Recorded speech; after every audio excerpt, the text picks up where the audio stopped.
Juillet 1943.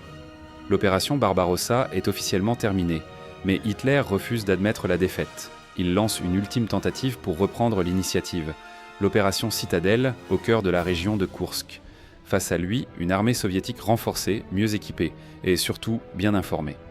Grâce à l'espionnage, Staline connaît les plans allemands. Il transforme le terrain en véritable forteresse défensive. Résultat, la plus grande bataille de chars de l'histoire. Plus de 6000 blindés, 2 millions d'hommes, des centaines d'avions s'affrontent dans un enfer d'acier et de feu. Malgré l'engagement de leur meilleur Panzer, les Allemands sont stoppés. Le T-34, mobile, robuste et produit en masse, écrase numériquement la puissance nazie. L'échec est total. Même Guderian, architecte de la Blitzkrieg, dira « Nous avons saigné à blanc, notre meilleure force offensive pour rien. » Après Koursk, l'Allemagne ne lancera plus jamais d'offensive majeure à l'Est. Le rouleau compresseur soviétique est désormais en marche jusqu'à Berlin. Hitler croyait conquérir l'URSS en 3 mois. Il pensait que le régime soviétique s'effondrerait comme un château de cartes, que les Slaves accueilleraient les Allemands en libérateurs. Il sous-estimait tout, la taille du territoire, la résilience du peuple et surtout la haine qu'il allait déclencher. Il a imposé une guerre d'extermination, pas seulement contre l'armée rouge, mais contre tout un peuple. Des millions de civils fusillés, pendus, brûlés vifs dans leurs maisons. Des villages rasés, des villes affamées.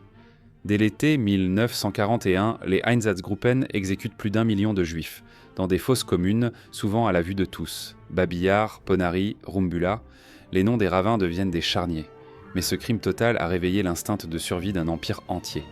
Le peuple soviétique s'est levé, non pour Staline, mais pour sa terre, sa famille, sa survie.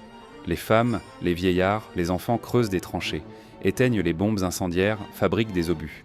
Chaque ville devient une forteresse, chaque forêt un piège. Sur le front, les soldats allemands avancent, puis s'enlisent.